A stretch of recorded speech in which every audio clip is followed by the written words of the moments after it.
আমরা পূর্ব প্রস্তুতি নিতে যাচ্ছি। গত 2 দিন যাবৎ আমরা ডেঙ্গু প্রতিরোধে বিভিন্ন সভা করতেছি। গতকাল আমরা করেছি কিভাবে প্রোটোকল ট্রিটমেন্ট দেওয়া যায় অল ওভার দ্য কান্ট্রি। আমাদের সোসাইটি অফ প্রাইভেট মেডিসিনের যারা বিশেষজ্ঞ ডাক্তার ওনাদের সাথে আলাপ করেছি। ওনারা টিম ফর্ম করেছেন। বাংলাদেশের 64টা জেলায় ওনারা ট্রেনিং দেওয়া শুরু করবেন শনিবার থেকে। শনিবারে ঢাকা থেকে শনিবার ঢাকা থেকে শুরু করবেন। তারপর সিভিল সার্জনদের মাধ্যমে প্রত্যেকটা উপজেলা লেভেলে আমরা এটা কোনো প্রোগ্রাম লং টার্ম প্রোগ্রাম না, উইদিন দ্য নেক্সট উইক আমরা ডাক্তারদেরকে ট্রিটমেন্ট সম্বন্ধে আমরা ট্রেনিং দেওয়া হবো, যাতে করে প্রপার স্টেজে কোন ট্রিটমেন্টটা করতে হবে ডেঙ্গু অ্যাটাক রোগীর উপর সেইটা নিশ্চিত করার জন্য আমাদের সোসাইটি অফ প্রাইভেট মেডিসিন ওনারা সেভাবে কাজ করে যাবেন। এটাকে ফাইন্যান্স করবেন আমাদের ইউনিসেফ বড় আকারে, ছোট আকারে আমরা আমাদের সরকারের পক্ষ থেকে আমরা সেই কস্টটা ফাইন্যান্স করব। ওভার এন্ড এবার আমাদের সোসাইটি অফ মেডিসিন ওনারা একটা বুকলেট নিজেদের খরচে 1 লক্ষ করেছেন না, 1 লক্ষ প্রোটোকল ট্রিটমেন্টের মানে অ্যাডভাইস ওনারা টাইপ করেছেন। ওই আকারে ওইটা ডিস্ট্রিবিউট করা হবে, including all the private hospitals and diagnostic center to have the knowledge to treat the dengue patient. এটা একটা কার্যক্রম আমরা করেছি। আজকে সকালে আমরা সিটি কর্পোরেশনের প্রশাসক এবং স্বাস্থ্য কর্মকর্তাদের নিয়ে অনেকক্ষণ মিটিং করেছি। পরিচ্ছন্নতা অভিযান, ডিচ, মজা পুকুর, ক্যানেল, গাড়ির গ্যারেজের 2 চিপার ভিতরে পানি রাখে এইগুলি বাড়ির ছাদ আমরা ম্যান্ডেটরি করব। মোবাইল কোড দিয়ে প্রত্যেকটা সন্দেহজনক বাড়িতে যেগুলির সাথে ওই ড্রপ আছে এগুলিকে চেক করার জন্য, যদি না দেয় আমরা মোবাইল কোড করে জরিমানার ব্যবস্থা করব। মানে এক্সট্রিম ওয়ার্ক আমরা শুরু করতে যাচ্ছি all over the country to have the cleanliness, যাতে করে মশার প্রজনন বৃদ্ধি না পায়। বিসাবিস আমাদের স্প্রে সমানে পানিতে এবং স্থলে এবং জলে আমাদের সমানে স্প্রে চলবে। আর সেটার সাথে যেটা একটা ট্যাবলেটের কথা, কি ট্যাবলেট জানি, নোভালিউরন, এই ট্যাবলেট আমরা যা আছে এগুলি পানিতে ব্যবহার করবো যাতে লার্ভা মরে যায়। এবং আরো এই ট্যাবলেট আমরা ডেলিগেটেড প্রাইসে আমরা কাদের কাছে আছে আমরা পরে বলবো, আমরা প্রচুর পরিমাণে সেই ট্যাবলেট কালেক্ট করে আমরা জলের মধ্যে ঢালবো, ডোবা পানিতে ঢালবো, জমা পানিতে ঢালবো, যাতে করে লার্ভা মরে যায়, নতুন লার্ভা যাতে সৃষ্টি না হয়। আরেকটা জিনিস হলো প্রাইভেট মেডিকেল কলেজ, আপনাদেরকে ধন্যবাদ জানাই, ওনারা আমাদের 10% বেড ফ্রি রাখবেন আমাদের ডেঙ্গু পেশেন্টের জন্য। সেখানে ডাক্তারদের চার্জ নেবেন না, শুধু ওষুধের টাকা এবং খাবার টাকা রোগী ম্যানেজ করবে। আর investigation 80% free for all the dengue patients irrespective of rich or poor. এটা একটা সিদ্ধান্ত আমাদের। আচ্ছা, ভ্যাকসিনের ব্যাপারে একটা কথা আছে, এটা হয়তো আপনারা অনেকে বলতে পারেন আমরা ভ্যাকসিন দিচ্ছি না। এই ভ্যাকসিনটা বিশ্বের কিছু কিছু দেশে ব্যবহৃত হচ্ছে, Brazil, Malaysia, Australia, Thailand, Malaysia, কয়েকটা আর কয়েকটা হচ্ছে কিনা জানি না, but all over the world এটা এখনো সার্বজনীন ভ্যাকসিন হয় নাই। কাজে আমরা একটা এলডিসি কান্ট্রি হিসাবে আমরা হঠাৎ করে ভ্যাকসিনটা দেওয়া শুরু করতে পারি না। খোদা না খাস্তে যদি একটাও অ্যাক্সিডেন্ট হয় তাহলে টোটাল ব্লেম আমাদের উপর এসে পড়বে যে উইদাউট এক্সামিনেশন আমরা এটা করতেছি। গতকাল অনারেবল প্রাইম মিনিস্টারের সাথে আমাদের কথা হয়েছে, আমরা ওর সাথে যোগাযোগ করব। এখানে আমাদের ইউনিসেফের রিয়াদ ভাই আছেন, ওনার সাথে কথা বলবো। আমরা আন্তর্জাতিক মহলে কথা বলে if you get the permission এবং ওনারা যদি এটাকে ভায়াবল মনে করেন, হেলদি মনে করেন, হার্মফুল মনে না করেন, তা ইন দ্যাট কেস আমরা এটাকে কারেক্ট করার চেষ্টা করব। But at the moment we are not going to do that vaccination, কারণ এটা সার্বজনীনভাবে স্বীকৃত না। কাজে এটা আপনাদের জন্য আমরা পরিষ্কার ভাষা বলবো। আচ্ছা, আরেকটা হলো আমরা টিভি প্রোগ্রামে, যেটা আমাদের মাননীয় প্রতিমন্ত্রী বলেছিলেন, আপনারা যারা প্রাইভেট হসপিটাল ওনার, আমিও দেখি অনেক সময় টিভি যতক্ষণ চান্স পাই আপনারা বিভিন্ন প্রোগ্রাম স্পন্সর করেন। আপনাদের ওই প্রোগ্রামে একটা অন্তত আধা মিনিট হলেও রাখবেন ডেঙ্গুর বিরুদ্ধে সচেতনতামূলক স্লোগান, পানি সরানি, পরিষ্কার পরিচ্ছন্ন রাখা, এটা আপনারা করবেন। আমি একটু সিটি কর্পোরেশন আছে একটু অ্যাড করতে চাই, অনেক পরিত্যক্ত বাথরুম আছে, সেইখানে কমোড আছে, ওই কমোডে কিন্তু পানি জমে থাকে, হাজার হাজার মশা কিন্তু সন্ধ্যায় উড়ে। এই পরিত্যক্ত ওয়াশরুম গুলো খোঁজ করতে হবে, ওইগুলির ভিতরে কিন্তু আমাদের স্প্রে করতে হবে এবং ওই ট্যাবলেট ছাড়তে হবে বা মানে পানিতে করতে হবে, এটা খেয়াল রাখতে হবে। গ্যারেজের মতন এইটা একটু আপনাদের খেয়াল রাখতে হবে। আচ্ছা, ভ্যাকসিন বললাম।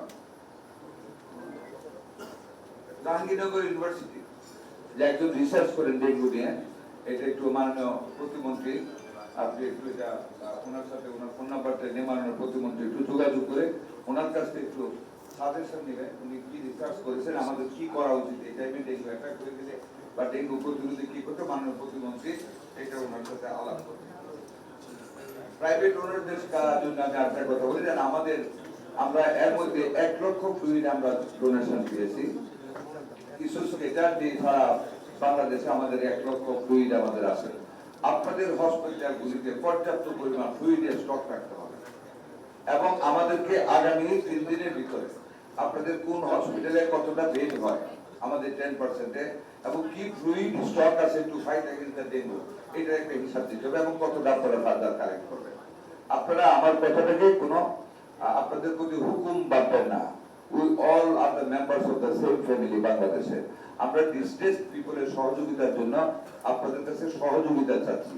সেই সহযোগিতার আহ্বানটা অনেকটা নির্দেশের পর্যায়ে পড়ে, but don't treat it as instruction, it's the request, humble request to you.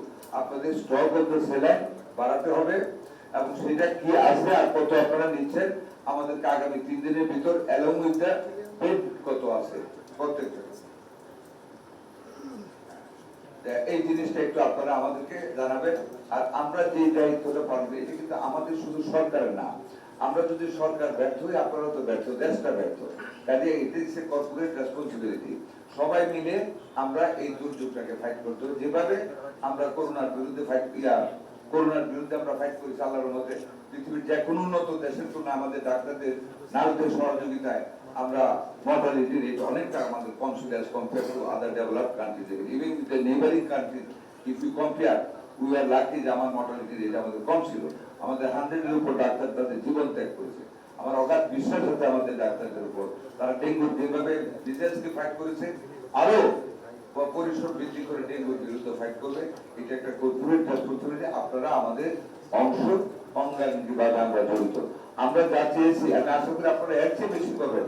আপনারা তো well off people of the society, আমিও well off people of the society.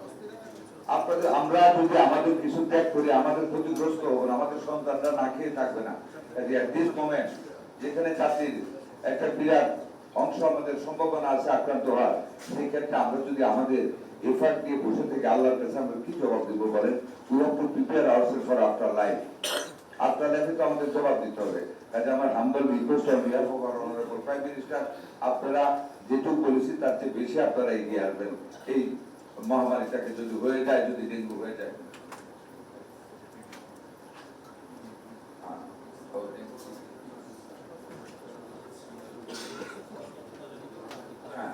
আচ্ছা যারা মানে সাংবাদিক ভাইদের একটা কথা আমি বলবো, আমি প্রাইভেট ইনস্টিটিউশনে বা আমাদের পাবলিক ডেঙ্গু রোগী কতজন ভর্তি আমরা তো রিপোর্ট কতজন ভালো হয়ে যাচ্ছে এই রিপোর্টটা দেবেন। আর মিডিয়ার কর্মী ভাইদের প্রতি অনুরোধ থাকবে, আমি না আমরা উই আর এ ফ্যামিলি, আমাদের মাননীয় প্রধানমন্ত্রী, আমরা আপনাদের কাছে কৃতজ্ঞ। এই বিজনেসের টাইমে আপনারা যেভাবে আমাদেরকে সহযোগিতা করেছেন, আমাদের অর্জনগুলি যেভাবে আপনারা তুলে ধরেছেন, এতে কিন্তু জাতি সংখ্যা মুক্ত হয়েছিল।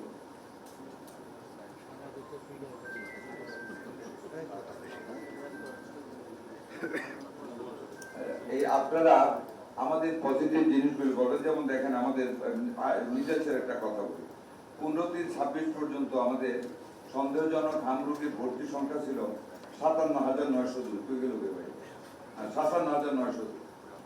এর মধ্যে আমাদের হাসপাতাল থেকে ছাড় পাওয়া রোগীর সংখ্যা কিন্তু 53,722। It's an achievement of our system. এটা কিন্তু আপনারা একটু দয়া করে তুলে ধরবেন। আপনারা কিন্তু আমাদের অংশ, জাতির অংশ, এই পরিশ্রমের অংশ, যুদ্ধের অংশ। আমরা একই মাঠে যুদ্ধ করবো এইটার বিরুদ্ধে। একটু পজিটিভ নিউজ দিলে আপনারা দিচ্ছেন আপনারা সবসময়। তারপর আবার মনে করিয়ে দিলাম আমাদের দৈনন্দিন রিপোর্ট বের হবে, কতজন ভর্তি হলো, কতজন ছাড়া পেয়ে গেল ভালো হয়ে, এটা আপনারা বলবেন। প্রাইভেট ক্লিনিক যারা আপনারা আপডেট রাখবেন, আপনাদের স্ট্যাটিস্টিক্স গুলি আমাদেরকে দেখাবেন। আমি মনে করি আমার ফ্লুইডের কথাটা আবার বলবো, ফ্লুইডের স্টকটা আপনাদের বৃদ্ধি করতে হবে। পিপিপি ব্যাপারে আপনি যেটা বলছিলেন আমরা আজকেই কথা বলবো, কালকে মাননীয় প্রধানমন্ত্রীর ব্যাপারে কথা বলেছেন, এটা আমরা রিডিস্ট্রিবিউট করবো। তারপরে আমার মনে হয় আমার দিক থেকে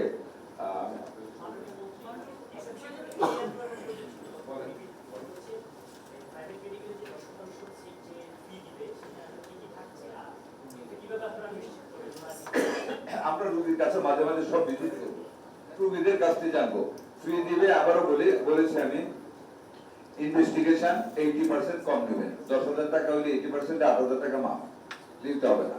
bed free, doctor visit free, খাওয়ার রোগী, ওষুধ কেনার রোগী, ক্লিয়ার।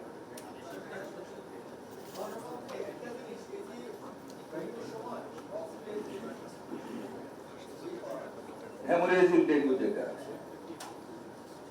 এটা নির্ভর করে কি ভেরিয়েন্ট।